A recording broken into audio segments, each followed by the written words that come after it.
അവിട്ടം നാളിൻ്റെ ഒടുവിലത്തെ 30 നാഴിക ചതയം, പൂരുരുട്ടാതി നാളിൻ്റെ ആദ്യ 45 നാഴിക ഇവ ചേർന്ന കുംഭക്കൂറുകാർക്ക് ജൂൺ മാസം ഗുണങ്ങളും ദോഷങ്ങളും ഇടകലർന്നതാണ്.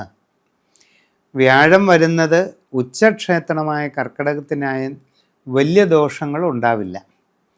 നിങ്ങൾക്ക് കർമ്മരംഗത്ത് വളരെ അനുകൂലമായ ചില മാറ്റങ്ങൾ പ്രതീക്ഷിക്കാതെ ഉണ്ടാകും. അതുകൊണ്ട് നിങ്ങൾക്ക് പുതിയ ജോലി ലഭിക്കും. വളരെ കാലമായി ആഗ്രഹിച്ച ജോലി കിട്ടാൻ സാധ്യതയുണ്ട്. നിങ്ങൾ നന്നായിട്ട് പരിശ്രമിക്കുകയാണെങ്കിൽ നല്ല ജോലിയിൽ പ്രവേശിക്കാൻ സാധിക്കും. വിദേശ രാജ്യങ്ങളിൽ ജോലിക്ക് പോകാൻ ശ്രമിക്കുന്നവർക്ക് അതും സാധിക്കും. എന്നാൽ അങ്ങനെയുള്ള ശ്രമങ്ങളിൽ സാമ്പത്തിക ഇടപാടുകൾ ശ്രദ്ധിച്ച് തന്നെ നടത്തണം. കച്ചവടക്കാർക്ക് ധനനഷ്ടങ്ങൾക്കിടയുണ്ട്. വളരെ കരുതലോടുകൂടി ചെയ്യണം. പണമിടപാടുകൾ സൂക്ഷിച്ച് നടത്തണം. വിവിധ മേഖലകളിൽ കച്ചവട രംഗത്ത് പ്രവർത്തിക്കുന്നവർ വളരെ ജാഗ്രതയോടെ പരിശ്രമിക്കുക.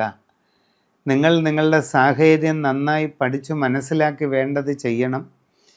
കച്ചവട രംഗം കൂടുതൽ വിപുലീകരിക്കാൻ നോക്കണം. കൂടുതൽ വികസിപ്പിക്കാൻ ശ്രമിക്കണം. അങ്ങനെയുള്ള നല്ല കച്ചവട മേഖലകളിൽ ഇറങ്ങുമ്പോൾ എല്ലാ പശ്ചാത്തലവും ചുറ്റുപാടും സാഹചര്യങ്ങളും ശ്രദ്ധിച്ച് മനസ്സിലാക്കി മുമ്പോട്ട് പോകുന്നതായാൽ വളരെ വിജയമുണ്ടാകും. വിവിധ രംഗങ്ങളിൽ സ്വയം തൊഴിൽ ചെയ്തുകൊണ്ടിരിക്കുന്നവർക്ക് ഒട്ടേറെ ഗുണാനുഭവങ്ങൾക്ക് സാധ്യതയുണ്ട്. നല്ലതുപോലെ ശ്രമിച്ചാൽ നിങ്ങൾക്ക് നല്ല വിജയം നേടിയെടുക്കാം. വിവാഹാദി കാര്യങ്ങളിൽ തീരുമാനമാകും. പ്രണയ സാഫല്യങ്ങൾ ഉണ്ടാകാനുള്ള സാധ്യതയുണ്ട്.